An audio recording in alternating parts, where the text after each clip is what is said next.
नमस्कार दोस्तों। आज मैं एक बहुत ही सुंदर कहानी सुनाने जा रही हूँ।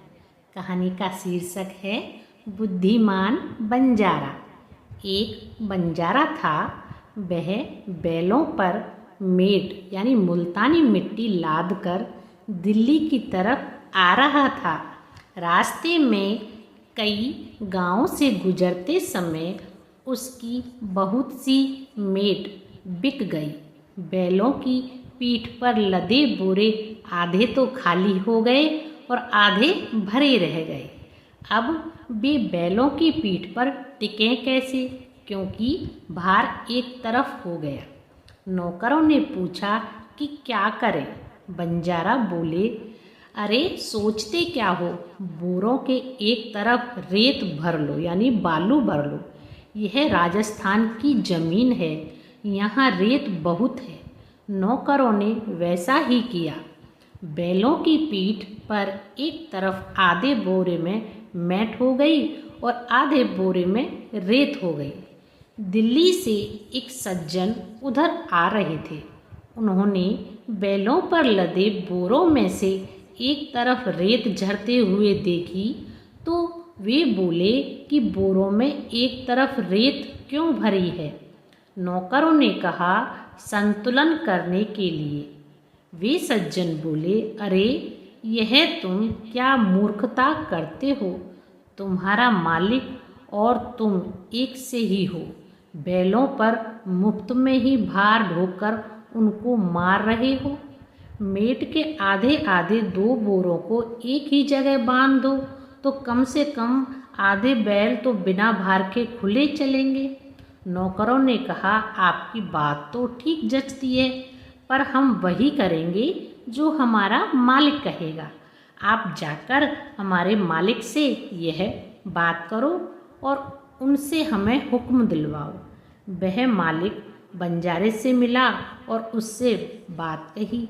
बंजारे ने पूछा, आप कहाँ के हैं और कहाँ जा रहे हैं। उसने कहा, मैं भिवानी का रहने वाला हूँ। रुपए कमाने के लिए दिल्ली गया था। कुछ दिन वहाँ रहा, फिर बीमार हो गया। जो थोड़े रुपए कमाए थे वे खर्च हो गए। व्यापार में घाटा लग गया। पास में कुछ रहा नहीं तो विचार किया कि घर चलना चाहिए। उसकी बात सुनकर बंजारा नौकरों से बोला कि इनकी सम्मति मत लो, आपने जैसे चलते हैं वैसे ही चलो। इनकी बुद्धि तो अच्छी दिखती है पर उसका नतीजा ठीक नहीं निकलता। अगर ठीक निकलता तो ये धनवान हो जाते। हमारी बुद्धि भले ही ठीक ना दिखे पर उसका नतीजा ठीक होता है। मैंने कभी अपने काम में घाटा नहीं खाया। बंजारा अपने बैलों को लेकर दिल्ली पहुंचा।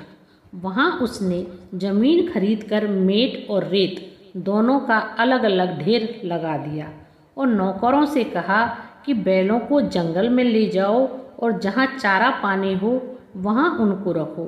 यहाँ उनको चारा खिलाएंगे तो नफ़ा कैसे कमाएंगे। मेट बिकनी शुरू हो गई। उधर दिल्ली का बादशाह बीमार हो गया।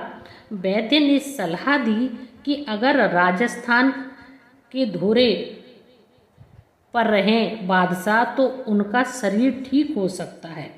रेत में शरीर को निरोग करने की शक्ति होती है।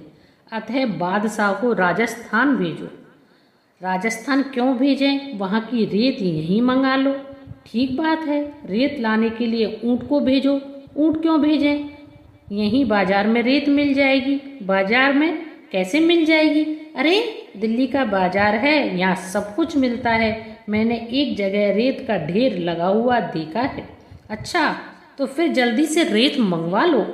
बादशाह के आदमी बंजारे के पास गए और उससे पूछा कि रेत क्या भाव है। बंजारा बोला, चाहे मेट खरीदो चाहे रेत खरीदो एक ही भाव है। दोनों बैलों पर बराबर तुलकर आए हैं।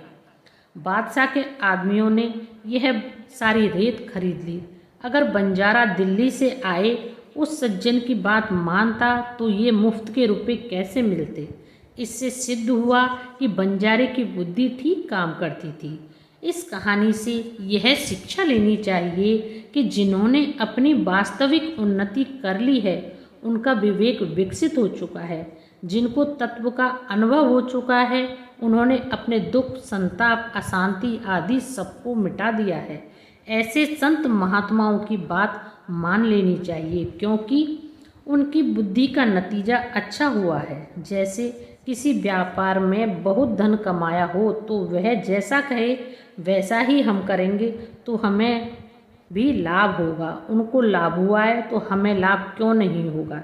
ऐसे ही हम संत महात्माओं की बात मानेंगे तो हमारे को भी अवश्य लाभ होगा। उनकी बात समझ में ना आए तो भी मान लेनी चाहिए। हमने आज तक अपनी समझ से काम किया तो कितना लाभ लिया है, अपनी बुद्धि से अब तक हमने कितनी उन्नति की है। राधे राधे।